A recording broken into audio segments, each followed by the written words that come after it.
গোপাল ভাঁড়ের নতুন নতুন ভিডিও পেতে চ্যানেলটি সাবস্ক্রাইব করুন এখনই। এই সব হলো কুঁড়েমির লক্ষণ মহারাজ।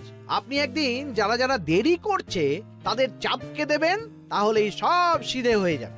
আর বলবেন না মহারাজ, আজকে গিন্নি কাঁচা লঙ্কা দিয়ে কুচো চিংড়ির ঝালটা যা বানিয়েছিল না, খেতে খেতে দেরি হয়ে গেল। গোলগাপ্পি দেওয়ার আর জায়গা পাও না না?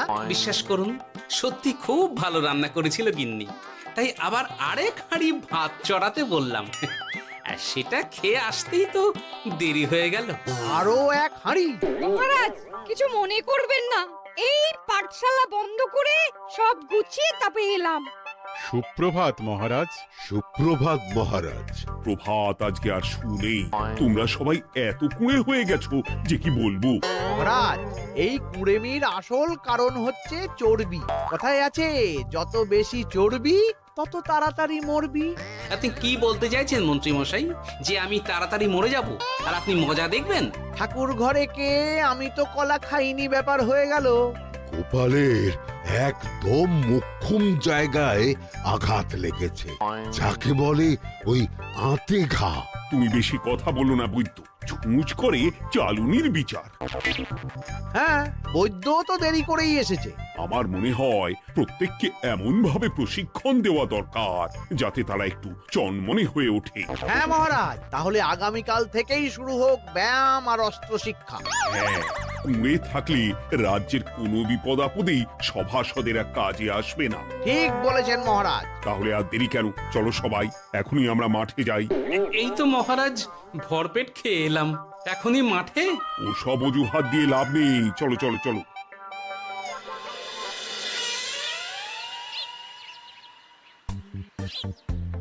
এবার সবাই সারিবদ্ধভাবে দাঁড়িয়ে পড়ো। কি, গোপাল কোথায়? মহারাজ, গোপাল আপনার পিছনে দাঁড়িয়ে আছে, চুপি চুপি। এই এই এই গোপাল, যাও যাও, মাঠের মাঝখানে গিয়ে দাঁড়াও। এই চাঁদি ফাটা রোদে কেন মহারাজ সুস্থ শরীরকে ব্যস্ত করছেন?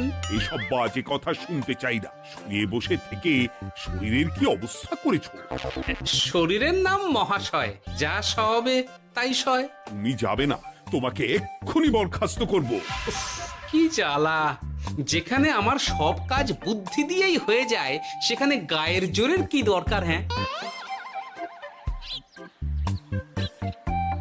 এই গোপাল, আমি 1 থেকে 3 অব্দি গুনবো, তারপরে সবাই এই মাঠের ধার বরাবর 5 বার পাক দিয়ে দৌড়বে। ঠিক আছে মহারাজ, আমি প্রস্তুত। আমি রোগা পটকা আছি, কোনো সমস্যাই হবে না। হয়ে গেল। সবাই প্রস্তুত? 1 2 3। কি হলো গোপাল, দৌড়াও দৌড়াও। মহারাজ, এর থেকে বেশি জোরে পারবো না। আই, কে আছো? একটা কঞ্চি দাও। এই সেরেছে। বেশ হয়েছে, বেশ হয়েছে, ব্যাটার এবার চর্বি কমবে। কি হলো গোপাল, হ্যাঁ হয়ে গেল? হ্যাঁ?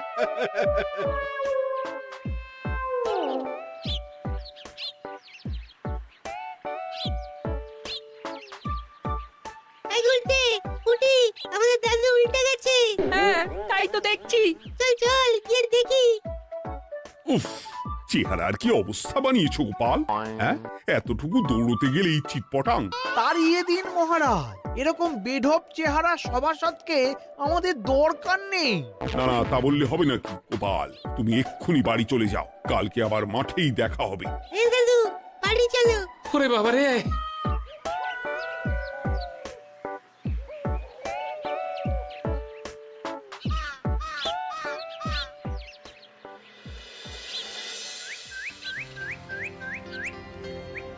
আরে ধুর ছাতার মাথা, তখন থেকে জল খেয়েই চলেছ। কি হয়েছে সেটা বলবে তো? শরীর চর্চা হয়েছে, শক্তি খরচা হয়েছে, আর পারছি না। উফ, বাপরে বাপ, কি পায়ে ব্যথা! এই জন্যেই আমি বলি বাপু, একটু বপুটাও নড়াও, কিন্তু কার কথা কে শোনে? ওরে বাবা, অকারণে সুস্থ শরীর ব্যস্ত করবো কেন বলো তো? বেশি নড়াচড়া করলেই আয়ু কমে যায়। তোমার এই বাজে কথা কোন শাস্ত্রে লেখা আছে শুনি? শাস্ত্রে কেন যাব, বাস্তবে জলজ্যান্ত উদাহরণ আছে। আমি মানতে পারছি না। হুম, মানতে পারছি না বললে তো হবে না, তোমাকে মানতেই হবে। বেশ, প্রমাণ করো। আমি যদি তোমাকে প্রমাণ করে দিতে পারি, তাহলে আজ থেকে বাড়ির বাজার দোকান করার দায়িত্বটাও তোমাকেই নিতে হবে। দিদা, তুমি তো ফেঁসে যাবে, দাদুর সঙ্গে বাজি লড়বে না। এই বাদ দে তো, তোর দাদু আগে প্রমাণ করুক যে বেশি নড়াচড়া করলে বয়স কমে। হ্যাঁ তাহলে বাজি? হ্যাঁ, বাজি। আচ্ছা ঠিক আছে, বেশ। তুমি তুমি একটা পশুর নাম বলো তো, যারা খুব তাড়াতাড়ি দৌড়য়। ঘোড়া, হরিণ, চিতাবাঘ আরো আছে। আচ্ছা, এবার সবচেয়ে আস্তে আস্তে কোন পশু চলে, এরকম একটা পশুর উদাহরণ দাও। কেন, কচ্ছপ? এই তো পেয়ে গেছে উত্তর। এবার তুমি বলো তো, কচ্ছপ কত বছর বাঁচে, আর ঘোড়া, হরিণ, চিতাবাঘ এরা কত বছর বাঁচে? চিতাবাঘ, ঘোড়া কেউই 30 বছরের বেশি বাঁচে না, কিন্তু কচ্ছপ 300 বছরও বেঁচে থাকে। হেরেছে, হেরেছে, আমার বউ হেরেছে। উফ, জীবনের কত বড় চাপ নেমে গেল। হ্যাঁ, এই তুমি আমাকে এভাবে হারালে। তখনই বললাম দাদুর সঙ্গে বাজি লড়তে যেও না। নাও, এবার খেলা সামলাও।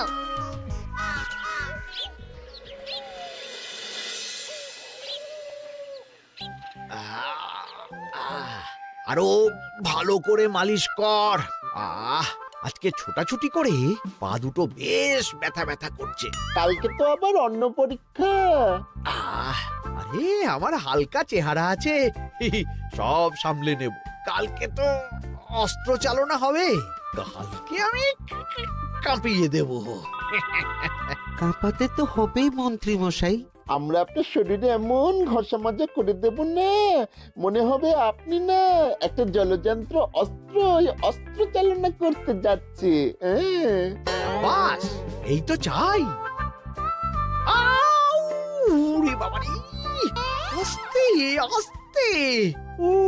আরে বাবা, আপনার তো ইস্পাতের শরীর, ভাঙবে তবু মচকাবে না।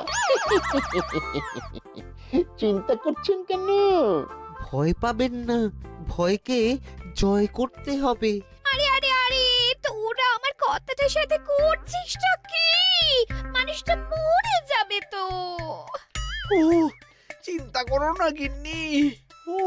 বাবা, ওরা বলেছে আমার ইস্পাতের শরীর, ভাঙবে তবু মচকাবে না।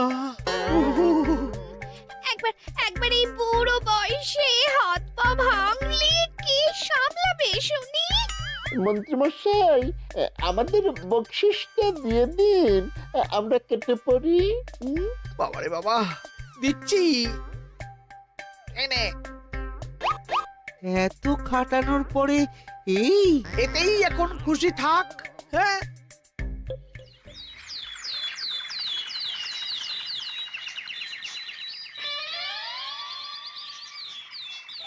এবার তোমাদের সকলকে অস্ত্র শিক্ষা দেওয়া হবে। উফ, রোজ রোজ কি জ্বালাতনে পড়েছি, বাপরে বাপ। বাবা মা কাউকে ডাকার দরকার নেই, ভালো না লাগলে রাজসভা চাকরি ছেড়ে চলে যাও। মহারাজ, এটা তো উচিত নয়। যে যেটাই পারদর্শী তাকে সেটাই করতে দিন না। একটা বাঁদরকে যদি আপনি বলেন শিকার করে মাংস খেয়ে দেখা, সে কি পারবে মহারাজ? মহারাজ, গোপাল একটু বেশি কথা বলছে, ওকে আপনি বের করে দিন। আমি তোমার কথায় গলবো না গোপাল, তোমাদের সবাইকে এখন অস্ত্র শিক্ষা শিখতেই হবে। কর্তার ইচ্ছায় কর্ম, এখন তো আমার আর কিছুই বলার নেই। তাহলে আর দেরি কেন, তোমরা সবাই একটা করে ঢাল আর একটা করে তলোয়ার তুলে নাও। সেনাপতি, বলুন মহারাজ। তুমি সকলকে অস্ত্র শিক্ষা দেবে, তলোয়ার চালানো শেখাবে।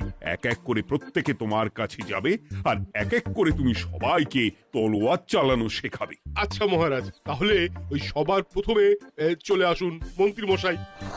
হ্যাঁ, আমি প্রস্তুত। আমার শরীর ইস্পাতের মতো, ভাঙবো তবু মচকাবো না।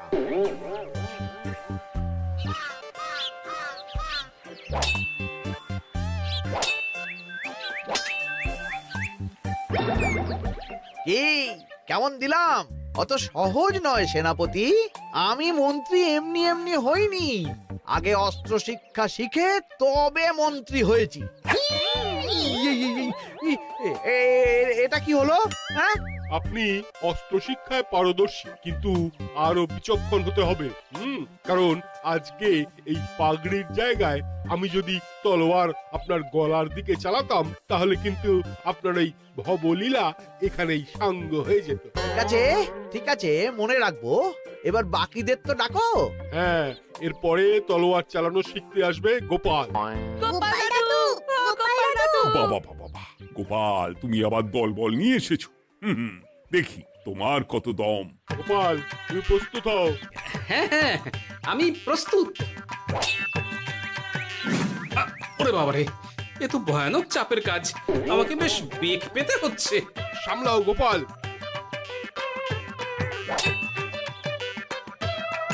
না, আমাকে অন্য রাস্তা দেখতে হবে। সেনাপতি, মহারাজের দিব্যি, তুমি আমার দিকে তলোয়ার ঢাল বাড়াবে না। এই এই, এটা কি হলো? সত্যি তো, এটা কি হলো? গেল গেল গেল গেল গেল গেল গেল, দুটিটা খুলে গেল গো। দেব নাকি এবার কুচ করে কেটে? জিতে গেছি, জিতে গেছি। এটা কি হলো? শত্রুপক্ষ কখনো কারো দিব্যি শুনবে না। আর সেনাপতি, তুমি কি ওখানে দাঁড়িয়ে দাঁড়িয়ে মজা দেখছো? আমি কি করব মহারাজ, গোপাল যে আপনার দিব্যি দিয়ে দিল। গোপাল বেটা খুব চালাক। তাহলে এখন উপায়? ওসব গোপাল তোমাকে বোকা বানাবার জন্য করেছে। তুমি ধুতি ঠিক করে আবার লড়াই চালিয়ে যাও। যথাজ্ঞা মহারাজ।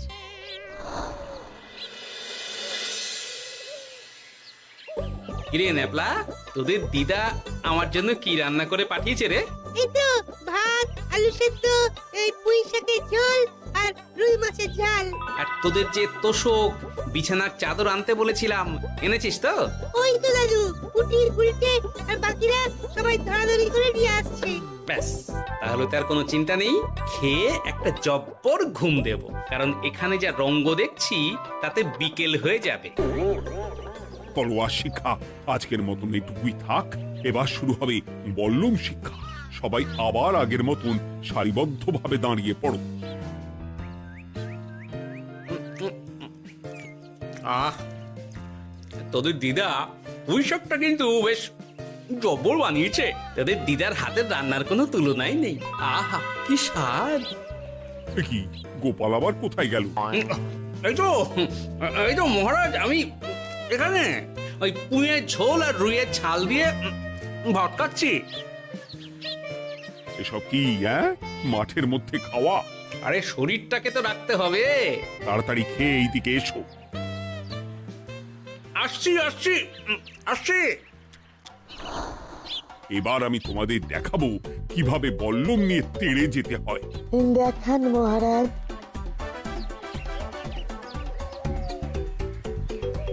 এ তো খুবই সোজা মহারাজ। ঠিক আছে, তাহলে বল্লম নিয়ে তেড়ে যাও দেখি। দিন, আপনার হাতের বল্লমটাই দিন।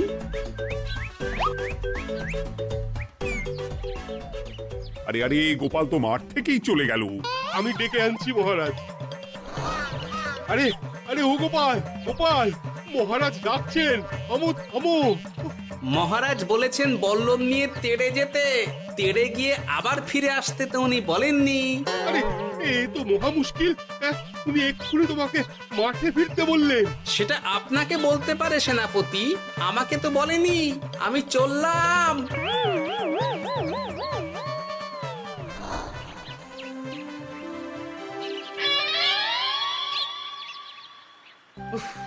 বাবারে বাবা, কি ঝক্কি! অনেক বুদ্ধি করে মাঠ থেকে খাটে চলে এসেছি। আমি আর উঠছি না।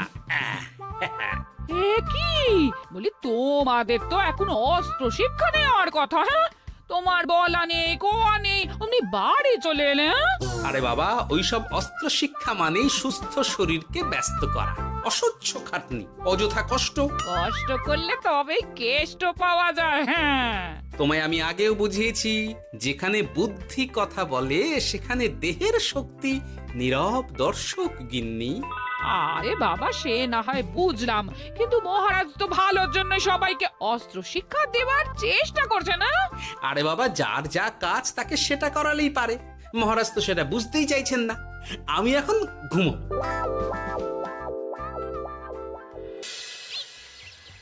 দরজা খোলো গোপাল, দরজা খোলো।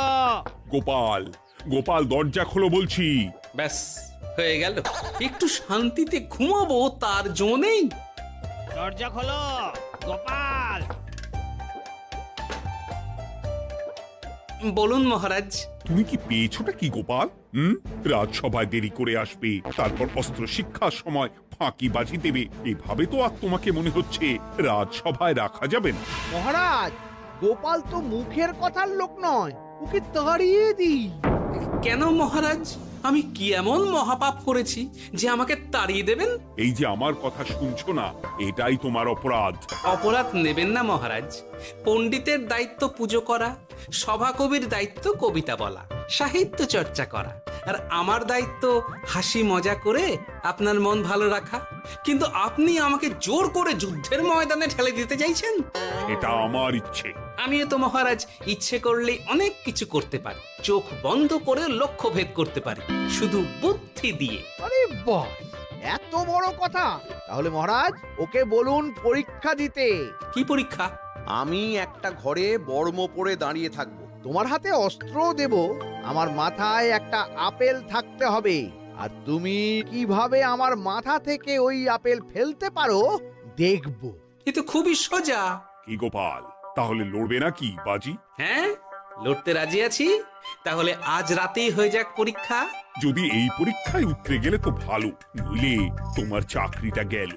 গোপাল, তুমি পারবে তো? সে দেখাই যাবে। আজ রাতে তাহলে রাজবাড়িতে দেখা হচ্ছে। যদি আমি এই পরীক্ষায় বিফল হই, তাহলে আমার চাকরি আপনি কেড়ে নেবেন, আর যদি সফল হই তাহলে মন্ত্রী মশাইকে শাস্তি দেবেন। আমি নিজে সারা কৃষ্ণনগরে নাক্ষত দেব। বেশ, দেখা যাক।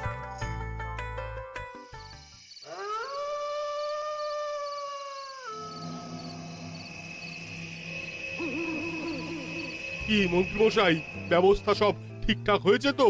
হ্যাঁ, এবার শুধু গোপালের পরীক্ষার পালা। আমি তাহলে বাইরে গেলাম, গোপালকে পাঠিয়ে দিচ্ছি।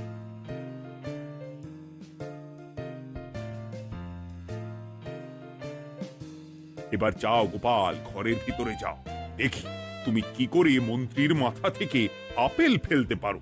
আপনি তো শুধু আমার চোখ ঢেকেছেন, আমার নাক মুখ কানও ঢেকে দিন, যাতে ঘ্রাণেন্দ্রিয় শ্রবণেন্দ্রিয়েরও সাহায্য না নিতে পারি। বেশ, তাহলে তাই হোক। আই, কে আছো? গোপালের মুখ নাক আর কান ঢাকো। যথা আজ্ঞা মহারাজ। একটু মোটা কাপড় দিয়ে নাক মুখ ঢাকো, হ্যাঁ, যাতে সেভাবে আপেলের গন্ধ না পাই। বেশ বেশ।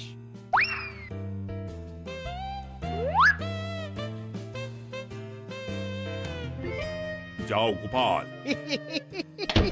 গোপাল, এবার তোমার চাকরি গেল। এবার তুমি কি করবে? কি করবে? দৌড় ঝাঁপে ফাঁকিবাজি? হ্যাঁ,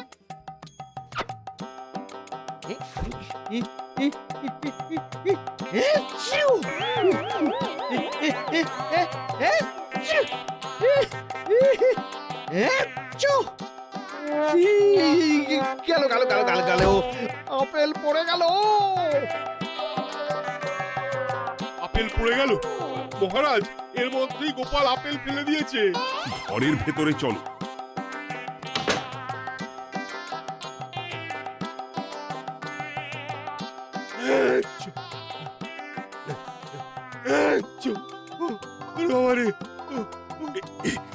কি ওরে বাবারে বাবা, কি ঝাঁজ! ওরে বাবারে বাবা। কি মহারাজ, দেখলেন তো গোপালের চমক? অস্ত্র ছাড়াই আপেল ফেলে দিলাম। কি, এটা তো তুমি নীতি বিরুদ্ধ কাজ করেছো। সারা ঘরে নস্যি ছড়িয়ে দিয়েছো। মহারাজ, হাত থেকে আপেল পড়ে গেছে। এবার সারা কৃষ্ণনগরে নাক্ষত দিতে হবে। সত্যি সত্যি গোপাল, বুদ্ধি তো তোমার জুড়ি মেলা আভার। আমার নাম গোপাল ভাঁড়।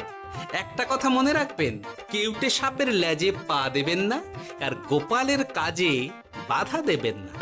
যে কাজ বুদ্ধি দিয়ে করা যায়, তার কাছে শক্তি ছোট্ট শিশু মাত্র।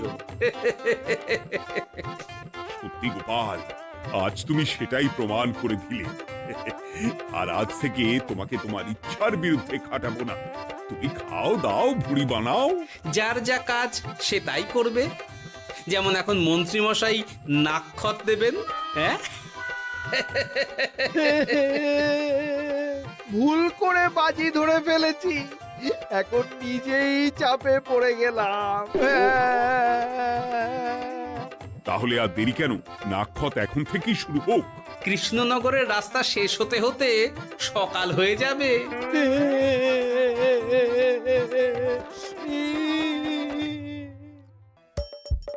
হাসির রাজা, জ্ঞানের রাজা, রসিক রাজা।